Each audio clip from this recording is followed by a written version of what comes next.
आज Doubtnut app download करें। Doubtnut पर अपने सभी गणित, रसायन विज्ञान, भौतिक विज्ञान और जीव विज्ञान के डाउट्स का करो सफाया। बस प्रश्न की फोटो खींचो, एक ही प्रश्न को क्रॉप करो और तुरंत वीडियो सोल्यूशन पाओ। अभी डाउनलोड करें। प्रश्न है कि चित्र में प्रतिरोधों का अनंत परिपथ प्रदर्शित किया गया है। ठीक है, प्रत्येक प्रतिरोध का मान हमारे पास 1 ओम दिया गया है और 0.5 ओम आंतरिक प्रतिरोध और 12 वोल्ट वाली विद्युत वाहक बल की बैटरी से कितनी धारा प्रवाहित होती है। ठीक है, तो आइए हल करते हैं इस प्रश्न को। ठीक है, हमें क्या दिया है कि ये पूरा अनंत प्रतिरोध का एक जाल है। ठीक है, इसके अंदर अनंत प्रतिरोध लगे हुए हैं और होगा क्या कि इसके बीच में, ठीक है, 12 वोल्ट और 0.5 ओम आंतरिक प्रतिरोध वाली एक बैटरी लगी हुई है जिससे इसमें धारा प्रवाहित हो रही है। तो इसके लिए हमें सबसे पहले क्या करना पड़ेगा, धारा निकालने के लिए हमें सबसे पहले इस पूरे परिपथ का तुल्य प्रतिरोध निकालना पड़ेगा। ठीक है, अब चूंकि हमें अनंत परिपथ दे रखा है इसलिए हम एक ट्रिक इस्तेमाल करते हैं यहाँ पे। ठीक है, उसके लिए है कि मानक कुल तुल्य प्रतिरोध जो होगा वो तुल्य प्रतिरोध हम कितना मान लेते हैं, x मान लेते हैं। ठीक है, इस पूरे जाल का, और हम यही परिपथ दोबारा बनाते हैं। ठीक है, इस प्रकार से यहाँ पर हमारी बैटरी जुड़ी हो रही है, आंतरिक प्रतिरोध है बैटरी का। ठीक है, ये 1 ओम हो गया, ये 1 ओम हो गया।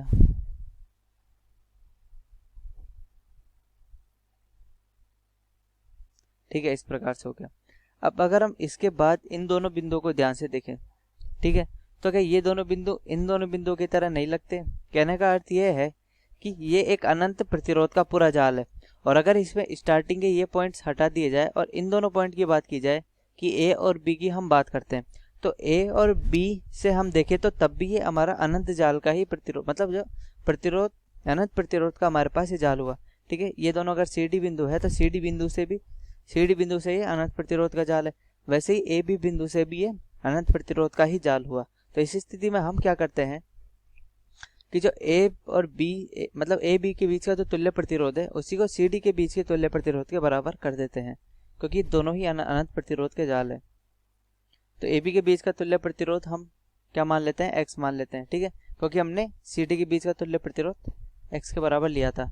ठीक है, हमारा 1 ओम हो गया, ये 1 ओम, ये 1 ओम, ये 0.5 ओम। तो अब इस परिपथ का तुल्य प्रतिरोध निकालेंगे हम, वो कैसे लिख देते हैं। ठीक है, मैं अभी इसमें आंतरिक प्रतिरोध को नहीं जोड़ रहा हूँ, आंतरिक प्रतिरोध बाद में जोड़ेंगे। ठीक है, तो इसके लिए हम लिखेंगे x और 1 हमारा समांतर क्रम में है, तो x बटा x प्लस 1।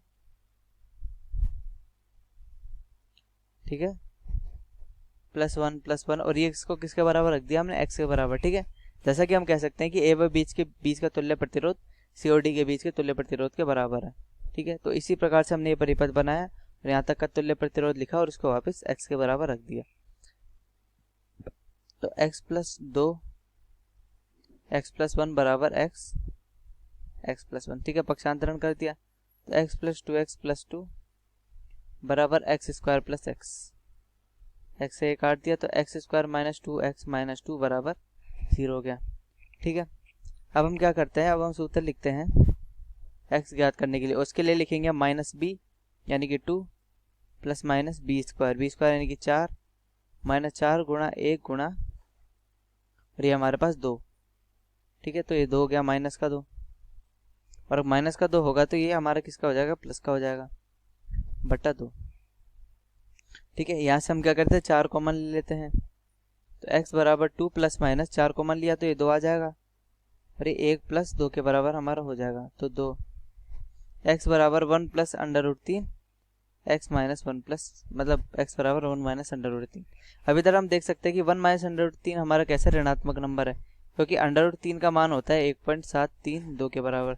तो ये x का मान हमारा क्या प्राप्त हो रहा है, ऋणात्मक प्राप्त हो रहा है। और चूंकि हम जानते हैं कि प्रतिरोध का मान कभी भी ऋणात्मक प्राप्त नहीं होता, तो अतः इस पूरे जाल का तुल्य प्रतिरोध हमारे पास निकल कर आता है x बराबर 1 प्लस अंडर रूट 3 ओम। ठीक है, तो ये हमारा क्या निकल गया, तुल्य प्रतिरोध निकल गया। अब हमसे पूछा है कि इस संयोजन से अब बैटरी में कितनी धारा प्रवाहित होती है। तो अतः बैटरी में धारा किस प्रकार लिखी जाती है,